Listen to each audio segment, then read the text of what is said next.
They have a bad dream. And let me explain.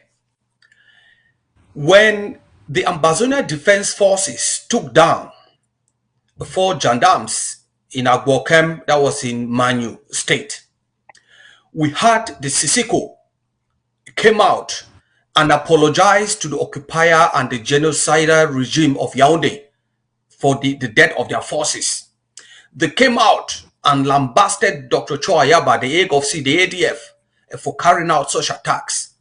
But within years, they adopted self-defense themselves through the training of people in Taraba in Nigeria, but also they accepted. When we launched Amber Coin, they came out and sabotaged and talked lots of nonsense. When we launched the community schools, they weren't for it. So this is not new. Critics from the Kondengi IG, whether they are the ones that are caged in Kondengi or their representatives outside, including their top advisors, because they have no strategy, because they have no vision, because they lack the mindset and the understanding of the revolution, they are very quick in order to dismiss what the Ambazonia Governing Council brings forth. And I can tell Ambazonians, the Ambazonia Governing Council is a laboratory for innovation, creativity, and a strategy in order to liberate homeland, but also impose on homeland something different. By impose, take it literally, please. Impose something different. By impose, we mean be a vanguard that makes sure that what is developed and sustained within the Ambazonia space is something that adheres to the aspirations of the Ambazonian people. It's something that adheres to the reason for which we fight. Therefore, we will make sure that that happens. We saw in the last few days when this policy was announced and through a genuine action by our defense forces to capture the head of Amber Water or Cam Water in the Savannah State. We saw relatives in the likes of Yerima, in the likes of even Professor Anyangwe, somebody whom I respect so much. But as a legal person, I think he lacks implementation ideas. He lacks operationalization of the ideas that he has. Because remember, this is a guy that sat in Zaria as the most elderly statesman, a legal mind, and allowed the creation of an internet government and allowed the creation. He is very good, but as I have discussed before, it is also the case that the likes of Yerima would reject a policy, not even in principle, but something that's already been implemented, because one of their Kondengi IG or one of their IG fellow is a relative to the person that has been held as the head of Camwater in order to pay their taxes, because they have refused to pay their taxes since they received a letter from the Ambazonia Governing Council. As I said, all of these companies have received an official letter, and more companies would also receive. And we think that is the right thing to do. That once a policy has been adopted, those that the policy affect are reminded, are contacted in a formal way to tell them their responsibilities under that policy position. It is also the case that these guys are also impostors, because if you refuse a liberation tax, even in principle, it means you directly and actively support that even Cameroon companies come to Ambazonia, reap Ambazonias, and then take their profits and their bounty out of Ambazonia. Therefore, you are supporting genocide. You are pro-Cameroon. And as we have said, there is no space for pro-Cameroonians within the Ambazonian space.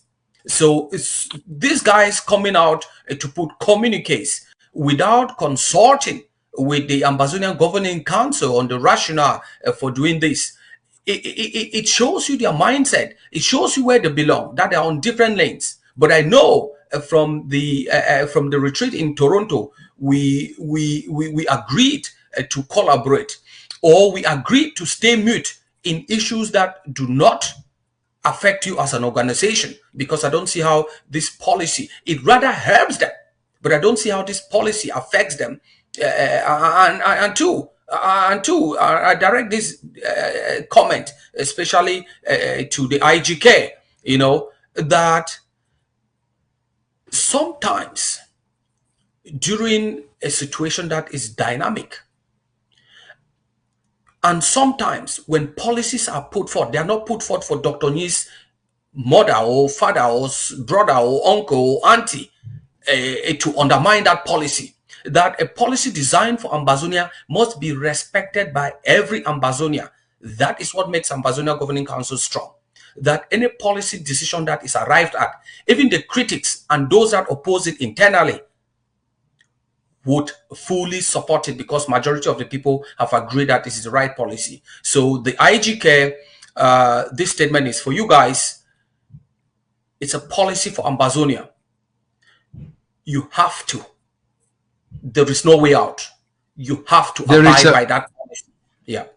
VP, their argument is that they are the government and they are the one that's supposed to institute such policies. They are the one that's supposed to create such policies. Based on Yerima's audio, he said, the IG did not give any authorization for AGOVC to create such a policy, and he went further to call this policy a kidnapping for ransom scheme. There is a difference between kidnapping for ransom. Remember, the SAR of kidnapping, or anti-kidnapping SAR, DDC Capo, instituted anti-kidnapping squad, and that squad is still very active. And once that squad was established and instituted on ground, kidnapping reduced by 60 to 70%, especially in the savannah states. But also, the so-called IGO government, they are dim-wit individuals. To be honest, they are dim-wit individuals. Cameroon is a government. Let me remind them, Cameroon is a government. Cameroon has some of the best policies in place, but Cameroon lacks implementation. Cameroon lacks the capacity, the mindset, and the people to implement. Why they might call themselves a government or whatever, but as dim-wit individuals, they lack the capacity, they lack the knowledge, they lack the implementation tools to effect any policy on the ground, be it on schools, be it on self-defense, be it on taxation, which is going to benefit them anyway as Ambazonians and any other Ambazonians. But they lack this critical knowledge, understanding, and the power of resource, the power of process in order to implement a policy, never mind them not being able to even develop such a policy. And I don't see them bringing out any policy in the future. As I said, when we created Amba Coin, what did they do? When we created the education board, what did they do? When we created block by block, what did they do? So these are simply impostures. They might have good intention, don't get me wrong, but good intentions just end at intention level. They must have that critical know-how. They must have that critical resource in terms of people, in terms of means, in terms of narrative as well, to be able to implement those policy positions. To be honest, remember, these are the same guys that gave birth to the pastor IG, and this is a splinter group of the Zaria creation. So these guys are no different from Cameroon. They are no different from the pastor IG or the pigs. So whether it is the Kondinge IG, the IGK, the pastor IG, these are the same group of people with a little knowledge, a little know-how, and they are not fighting for Ambazonia, to be honest. Even if they were fighting for Ambazonia, they lack the capacity. They've also made the argument that they've also made the argument that why did the AGOVC not consult with them in the designing of this policy? Why did the AGOVC not consult them? Why did the AGOVC not involve them? They've also made that argument. So they said the reason they are agitating it is because they were not consulted in the conceptualization of the process of the policy. Anything. Remember, we consulted them during the Amber Coin process. We consulted them during the creation of the education board.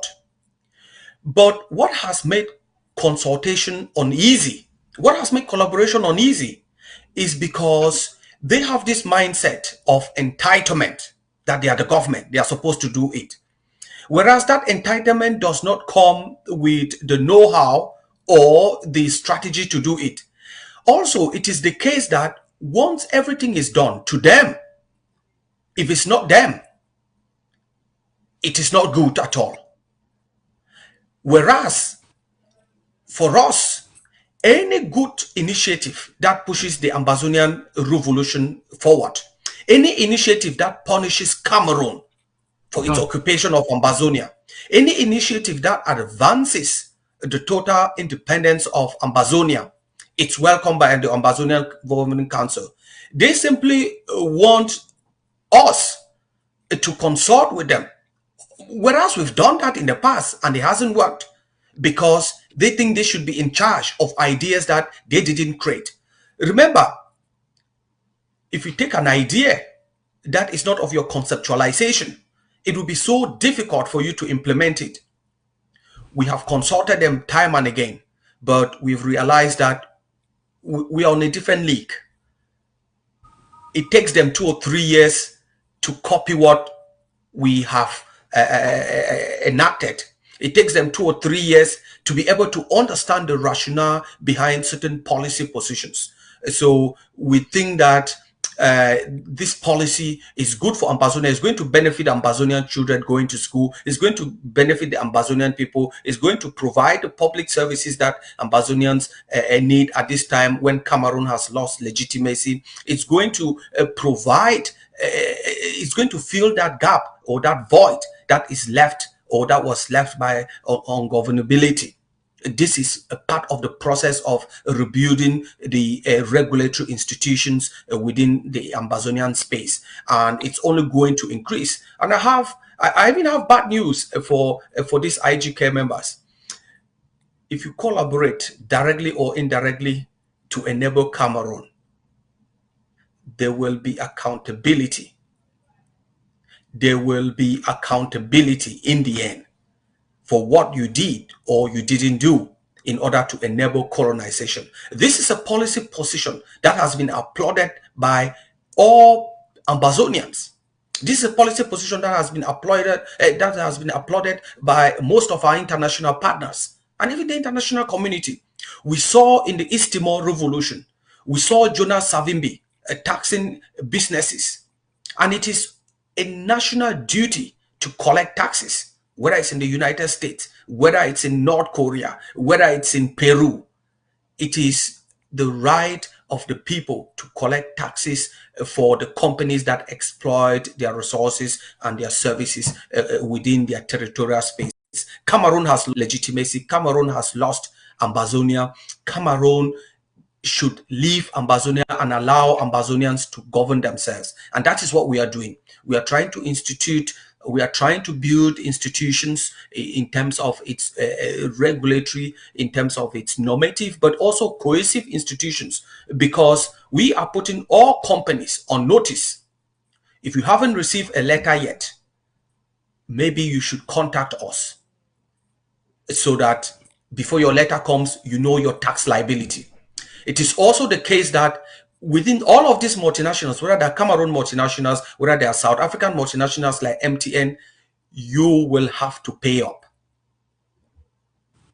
We might even, in order to recoup the cost of colonization in Ambazonia, we might even up taxes on Cameroonian companies operating in Ambazonia. So they might not have to pay the same tax rate as those other multinationals from outside of Cameroon. So this is also to tell Cameroon companies that your tax rate would be different because you have to pay for the genocide that you have perpetrated in Ambazonia. You also have to pay back Ambazonians for all the contributions. Remember, the likes of Cam Water, they collect huge sums of money. Just say 1,000 amber per household, for 1,000 household per month. They are reaping 1 billion out of amber every month in terms of profits. They have to plow back some into the community, and this is through this liberation tax. And any company that dodges or avoids tax during the liberation, you would pay double tax at the dawn of Ambazonia.